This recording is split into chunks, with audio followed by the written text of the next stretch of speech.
Hindi tayo na-inform mga parts, no, nung delivery natin, sila pala magbabayad yung nag-book. Sabi nung hinatid natin, kasamang isang tao tsaka isang washing machine. Yung client natin mga parts, di pa nagbabayad ng GCash. Gcash daw niya kasi yung hinatid namin wala daw pera. Wala daw siya pambayad kaya Gcash daw yung nag-book. Ito yung nag-book, kinakausap ko. Tinext ko na rin, natawagan ko, nakapatay ng cellphone Tatanong siya ng Gcash number ko. Una, nag-send ako, may pangalan ko pa. Tapos sabi, okay, ano po Gcash mo? Sinend ko ulit. Nagtanong ako kung nasend na ba. Nagtanong nga ulit, kuya, ano pong Gcash number nyo? Ayan, sinend ko na ulit. Pangatlo na. Ay, nag-okay na siya, paantay daw. Ayan, mayroon mga parts no, pagka Gcash ang babayad. Hindi natin nakikita yung magbabayad. Gaya nito, na-deliver na namin, tapos na. May sumabay pang isang tao nun Ngayon, nakaalis na kami, tapos na lahat-lahat, isang oras na nakalipas. Wala pa rin yung Gcash. Saka ito pala mga parts, may papakita ko sa inyo. Ito, mission. Kagabi may nakuha ko mission ito. February 10 to 16. Complete 4 orders. Makakuha ka ng 245. Ayan, nakatatlong booking na kami. Isa na lang, makukuha na natin yung mission na yan mga parts. Pupuntahin sa top up natin.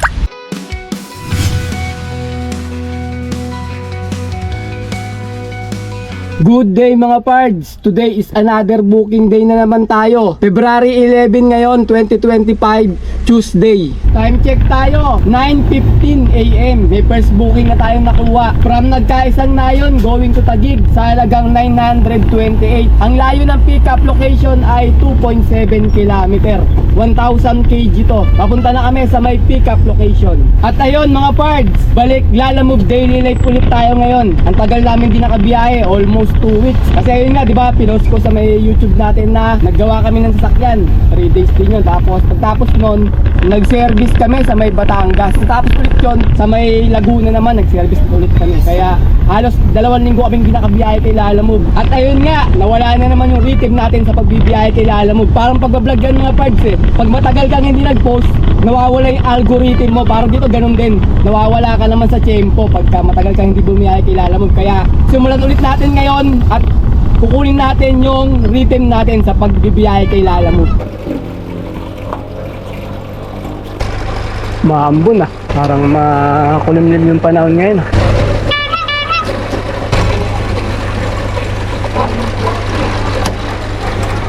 Okay, na-pick up na natin yung first booking natin. Ang layo ng drop-off location ay 29 km. Alright, let's go! Ngayong February, ngayon na kami nakabiyahe ni tatay Kung sa trabaho to mga parts, baka tanggal na kami ni tatay kasi 10 days na kami walang biyahe. Meron nga palang bagong update si Lalamove ngayon. Meron ng Lalakar, parang ganun, parang style grab. Ayun yung bagong update niya. Kaya yung mga 300 kg dyan, yung mga MPV pwede. Tapos yung mga adventure pwede. Ewan ko lang kung paano nun kung mag-a-apply ka ulit o automatic na papasok na sa apps natin yung Lalakar. Kasi sabi ni Lalamove doon, magkahiwalay yung delivery. Iba naman daw yung tao. Kumbaga hindi pwede pagsabayin yung tao tsaka yung delivery. Pero wala sa L300 mga parts, pang lang yung mga kotse, tsaka yung mga adventure, yung 6-seaters, ganun, tsaka 4-seaters na. Kaya yung mga mga 300 kg, pwede kayo mag-apply dyan kasi di ba ang baba nga ng pamasahe ng 300 kg. Dito na lang kayo sa tao, di ba mas maganda pa. Mas malaki yung pamasahe. Ay, yung mga subscriber natin, sinasabi nila na ito naman mag-vlog. Kaya mo ba mag-vlog? May mga nagre-request kasi mga parts na si tatay daw dapat yung mag-vlog. Tatay naman yung magpakuwento ng mga Kaya mo ba tayo? Kasi mga parts, mahihayin si tatay sa camera Nasa siya ito Pero mga parts, alam nyo, si tatay, bago naging CEO ng Lalamove yan, bago siya magkaroon ng kumpanya niyan, sariling kumpanya Lalamove, mahirap mo lang pinagdaanan yan. Baka yun parang yan yung buhay niya, maalaala mo kaya, o magpakailanman. Biruin mo, nung bata siya, batang ilog to lagi nasa naliligo sa ilog. Ngayon, may sarili na siya kumpanyan Lalamove na yung hinahawakan niya ngayon. Hindi gaya ko, lumaki ako, medyo maganda na yung buhay namin pasok-pasok na sa school, gano'n, yung baon, gano'n na lang. Spoiled pa nga spoiled Hindi gaya ni tatay, talagang pinaghirapan niya talaga yung niya para umasensi siya. Wala siyang mahihingan mga araw. Wala siyang nalalapitan kundi sarili niya lang. Talagang sariling discarding niya talaga para magkapera. Kaya abangan niyo mga pards, susunod dito kwento natin ito ng buhay ni tatay. Kasi kahit ako hindi ko rin alam yung talagang pinagdaanan ni tatay kung saan nagmula, kahit nga mga lola ko hindi ko rin naabutan kasi wala na bata pa rin si tatay, nawala na yung mga magulang niya, yung nanay niya tsaka tatay niya. Pero sa ngayon mga pards, biyaheng Lalamove muna tayo, yun muna pagtaunan natin. Tuesday ngayon, tignan natin kung kikita tayo ngayong araw na to.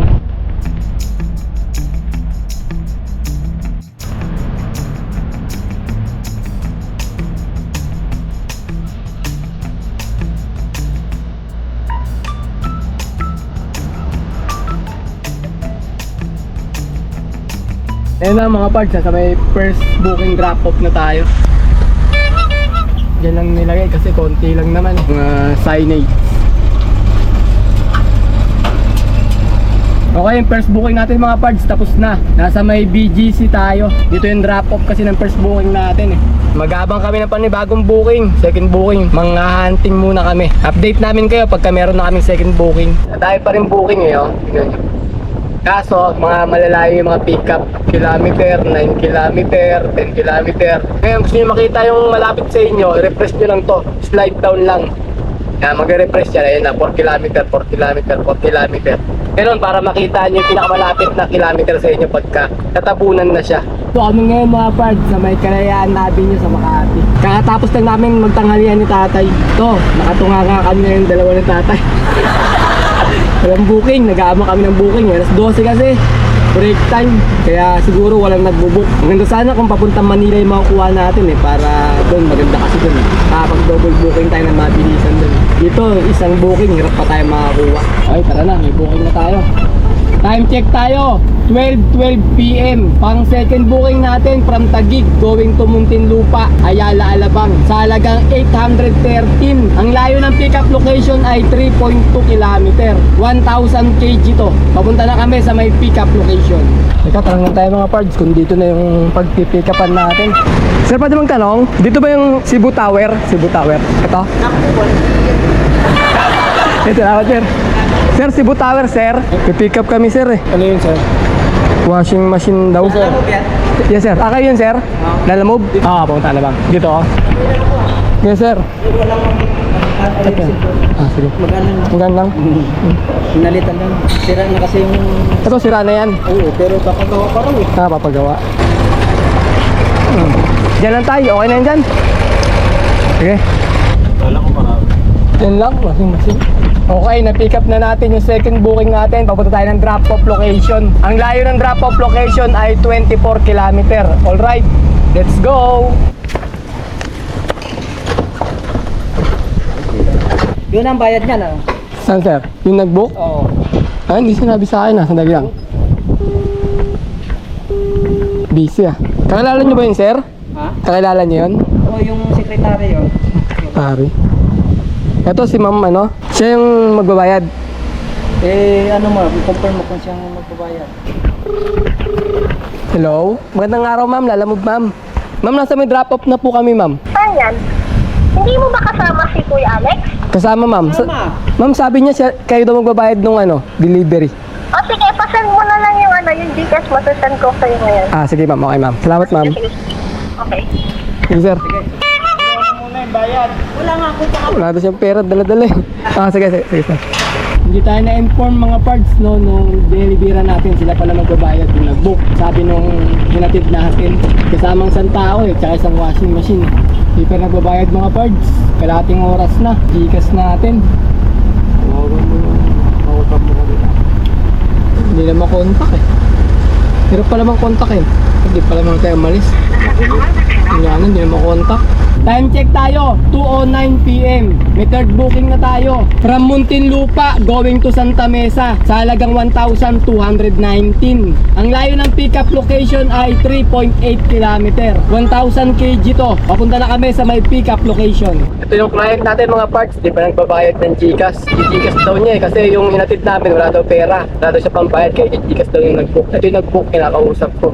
Tinext ko na rin, natawagan ko, nakapatay ng cellphone eh. Tatanong siya ng Gcash number ko. Una, nag-send ako, may pangalan ko pa. Tapos sabi, okay, ano po Gcash mo? Sinend ko ulit. Ayun na, nagtanong ako kung nasend na ba. Nagtanong na ulit, kuya, ano pong Gcash number nyo? Ayan, sinend ko na ulit, pangatlo na. Ay, nag-okay na siya, paantay daw. Ayan, mayroon mga parts eh, no? Pagka Gcash, ang babayad. Hindi natin nakikita yung magbabayad. Gaya nito, na-deliver na namin, tapos na. May sumabay pang isang tao nun ha. Ngayon, nakaalis na kami, tapos na lahat-lahat, isang oras na nakalipas. Wala pa rin yung Gcash. Kaya kinukulit ko na, tinawagan ko na rin yung sumabay. Sabi daw niya, papadala daw. Nangingirisan yung number, hanggang ngayon wala pa. Kami nare-receive. Kaya yun ang mahirap eh, pagka Gcash, hindi ko nakikita yung taong magbabayad mga pards. Nasa may pick up na tayo mga pards. Hindi ko makontak yung ano eh. Pick up natin. Puntaan ko na lang dito. Sir, pwede magtanong? Sir, saan kaya ano? Yung may pipick upin kasi ako Lalamove eh. Yung treadmill daw. Treadmill. Ang pipick upin. Ano kaya yun? Dito na po. Dito naman. Sir, pwede magtanong? Lalamove ako sir eh. May pipick upin akong ano, treadmill. Treadmill daw. Treadmill. Treadmill? Oo. Ano ba yung treadmill? Ayun. Treadmill lang kukuhanin. Hindi ko kasi makontak yung ano. Pick up. Saan siya? Kasi Dito sa Pilim Best Tent. treadmill, di ba Ano yung treadmill sir? Hindi ko alam yun. alam din eh. Hindi alam. Baka ayun nga oh. Treadmill. Yung parang ano. Sino may bantay dyan sir? Para makausap ko. Ito nga, treadmill. Ito, tumawag. Oo sir. Ito tumawag na sir. Ano po kayo? Yes sir, ito ba yun sir, yung parang inaapakan sir, tapos yung pang exercise? Tama yun, kulay black. May lamesa din po dyan na naka-fold naman. Yes sir, Yung tubig din. kasama yung tubig. Kasama tsaka yung lamesa. So madadaan ba yun dito kasi parang sarado? Yan ako lang sa guard. Sige sir, hintayin ko lang sir Sandali lang sir, ipapaalam pa daw sa guard sir. Papaalam pa daw sa guard. Ilan kayo magdapat niya? Dalawa lang kami sir Bubuksan nila yan para madali makakuha. Sige sir. Salamat sir, salamat po. Okay, ingat po kayo. Salamat. Sige. Sa ilalim, ano ba yan. Ang gulong naman. Agad natin. Yan. Okay.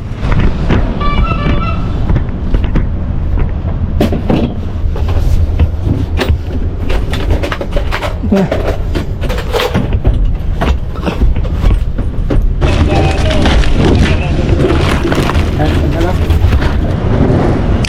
Yan, okay. Thank you.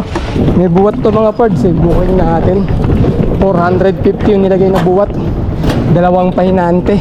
Ang layo ng drop-off location ay 30 km. Alright, let's go! Ayan mga parts, after ng 1 oras at 20 minutes, nagbayad na ng Gcash. Kasi parang nakukulitan na siguro eh. Tawag na ako ng tawag, chat na ako ng chat. Kaya nagbayad na sa wakas. Ngayon, ang ginawa ko, yung ratings, nag 1 star lang tayo. Kasi 5 star eh. Pagka good attitude. 1 star plus slow payment nilagay ko. Kasi tagal magbayad talaga mga birds eh, di ba? Tapos na yung ano natin. Pwede hindi na tayo bayaran kasi di man kakilala yung nag-book eh. Kaya 1 star lang sa akin. Ganun yung pangbawi natin sa mga customer. Kasi pag bumababa rin yung ratings nila mga birds, yung booking nila tumatagal. Pinatending nila alam mo kapag ka nag-book sila. Kaya pag bababa rin yung ratings nila. Kaya kayo pag may ginawang ano sa inyo si customer, gawin nyo i-rating nyo rin ng 1 star lang. Tapos maglagay kayo kung anong ginawa sa inyo para makabawi tayo mga parts. Hindi yung tayo lang ang ginagawa ng kalokohan kasi di ba pinahihirapan pa tayo. Imbis na babayaran lang tayo, tatawagan pa natin kung sino-sino pa yung contact natin para magbayad lang sila. Di ba tayo pa yung pinahihirapan. Imbis na nakakuha sana kami ng booking, makapag-double book. Kasi kanina may one lumabas eh. Hindi ko lang makuha kasi pag tumalis na kami, baka di magbayad, mapapalayo na tayo. Hindi natin masisingin, hindi natin mababalikan doon sa may bahay. Kaya inintay-hintay pa namin mga parts. Sabi ni sir mga parts, mag-skyway na raw kami para mabilis na yung biyahe namin. Okay naman kasi mapapadali yung biyahe natin pagka nag-skyway tayo. Okay, kakanan tayo ng Alabang sa Pote Road. Tapos bababa tayo dyan sa may skyway. Ito parang underpass. Yan ang skyway mga parts. Papunta to ng Manila. Papunta Makati. O kaya sa may NLEX North. Ayan, ito yung daanan. Dati hindi ko rin alam to eh. Nung hindi pa tayo bibiyahe kay Lalamove eh. Ngayon, alam na natin kasi nadadaanan na natin yung mga ganito. Ito lang magiging problema natin mga parts pag pa-exit na tayo. Quezon Ave exit tayo eh. Medyo mahaba lang yung pila rito sa may ano. Pero okay naman, tumatakbo naman siya. Pero kanina na-stack up kami. Siguro stop dun sa may baba. Kabayad tayo ng toll fee rito, 2 toll fee. Pag entrance, bayad. Pag exit, bayad. Ang haba pa pala, doon pa. Tiyagaan na lang talaga yung pila rito. Toll fee na tayo mga parts, magbabayad tayo. No RFID. Walang laman yung ano natin eh, yung RFID natin eh. May balance na 5 pesos. Pero dito tayo sa no RFID kasi kailangan natin ng ticket para may papakita tayo sa client natin na dumaan tayo ng Skyway. Kasi iba, naghanap talaga ng ticket, baka naghihinala na hindi tayo dumaan. Kunwari lang na dumaan tayo, yung pala, hindi pala talaga tayo dumaan kasi wala tayong ticket. Ganun yung iba eh, naghihinala. Kaya naghahanap ng ticket ng dinaanan nating expressway. Kaya madalas dito ako talaga dumadaan sa Mapa NLEX, Mapa SLEX, Calax, Skyway. dito ako dumadaan sa no RFID para meron tayong resibo o ticket na papakita sa client natin.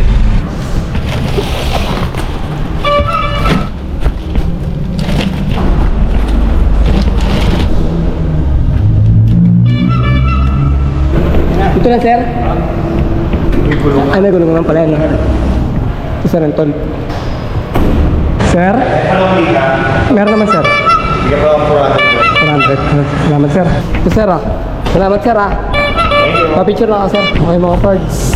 May tip pa tayo. Bababa tayo mga parts ng Binondo. Doon tayo mag-aabag ng booking. Mula ron sa may drop-off kanina, malapit lang naman eh. 3 kilometro lang yung layo. Nandito tayo mga parts sa may Binondo, Manila. Dito kami mag-aabang ng booking ni tatay. Ayun, tayong booking mga parts, oh. Kaya kami ni tatay, pag nag-aabang kami dito, hindi kami nagmamadali para magandang booking yung makuha namin mga parts. Pero binibilisan namin para di kami gabihin. Ano ba? Ano talaga tayo? Ito, gigin to. Wallet na naman. Ano, 1.4 oh. Manila to gigin to. Ganda sana nito. Maganda eh, wallet naman. Kasi may kidlat siya eh, oh. Tignan natin, wala kumukuha. Kinuha na. Wallet eh. Saka ito pala mga parts, may papakita ko sa inyo. Ito, mission. Kagabi may nakuha ko mission ito. February 10 to 16. Complete 4 orders.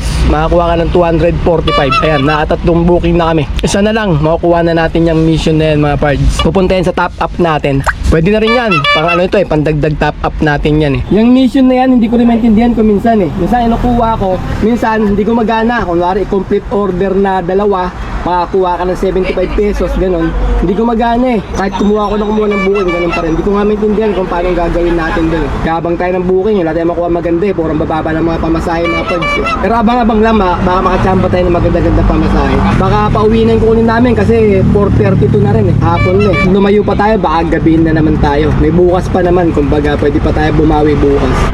Ay, magandang hapon ma'am, lalamove po. Ma'am, tatanong ko lang ma'am kung ano pong papadeliver po nila. Ano pong papadeliver po? Ano po, PVC, mating. Mga PVC. At Ano to, WPG na Double- mating. yung cladding. Sige ma'am, papunta na po kami ma'am. Punta na namin dyan. Okay, thank you ma'am. Time check tayo. 4:43 PM. May pang-apat na booking na tayo. From Manila, going to Caligayahan, Novaliches. Sa halagang 943. Ang layo ng pick-up location ay 1.2 kilometer. Papunta na kami sa may pick-up location. Yung cladding ma'am, no? Ito yun. Alam mo pala yan? Hindi rin eh. Gusto na yan ngayon eh. House ano ba yun? Ano ba yun? Parang ano? Yung panel? Oo, panel. Parang panel. Gamit. Ilang piraso yan ma'am? 45 pieces. 45. Hindi, ilan? Ilan? 10 na ma'am. 10. Di ba ano yan? Kalahati niya ni isa. 45. 10 piraso pala isang ganyan. Basta kaya, maganda to eh. Pang ano ba yan? Pang ceiling? Pang ano, wall. Wow.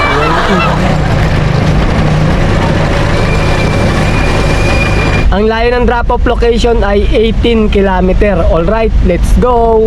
Sa palagay ko mga parts, okay na yung kinita namin ni tatay. Ano sa palagay mo tay? Hindi ka mapalagay? Hindi ka palagay. Makuha eh. Yan mga ano sir, panel. Parang sa nga lang, idea ka. Tatas ko. Magaga lang yan. Saan mo? Isang tao na nag-bot yan dun? Saan tao lang ito buwan. Yeah, parang lipat. Yan, pa ganyan. Bumaan to ah. Naman yan. So bigat yung kanina. Ayun na, bigat ngayon, magaang na raw. Ano na siya, na-practice na. Saan yun? Kaya parang gumaan na. Income reveal tayo mga pards. Bale, 8 PM ng gabi namin natapos yung last booking namin. At naka-4 na booking kami sa maghapon. At ang kinita namin ay 3,133. Pagkatapos nakakuha kami ng 300 na tip. I-add natin dito yun. Magiging 3,400. Ngayon, bawasan naman natin ng pan-diesel na 900 at 200 na pangkain. Bale, 1,100. 3,400 minus 1,100 equals 2,300. Ayun mga pards, ang kinita namin sa araw na to. Bale, naka 2,300 kami na malinis. Labas na yung pangkain, pan-diesel. Saka yung commission nila Lalamove,